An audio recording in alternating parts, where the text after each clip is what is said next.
অন্তর্বর্তী সরকারের প্রধান উপদেষ্টা হিসেবে আজ আমি আপনাদের কাছ থেকে বিদায় নেবার জন্য প্রস্তুত হয়েছি।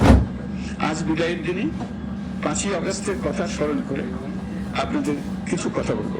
কি মহামুক্তির দিন ছিল সেদিনটি, সে কি আনন্দের দিন। বাংলাদেশিরা দেশে বিদেশে যে যেখানে ছিল আনন্দে চোখের পানি ফেলেছিল। দূরের রাশ থেকে তরুণ ছাত্রছাত্রীরা দেশকে বের করে এনেছে, দেশ মুক্ত হয়েছে, কিন্তু দেশ সম্পূর্ণ অচল। এই অচল দেশটিকে কিভাবে সচল করা যাবে সেটা ছিল সবার। অভ্যুত্থানের ছাত্র নেতারা ঠিক করলো দেশকে সচল করার জন্য একটি সরকার লাগবে, সরকার গঠন চালাবার জন্য তারা আমাকে খবর দিল। আমি তাদের বিদেশি, আমি দায়িত্ব নিতে রাজি।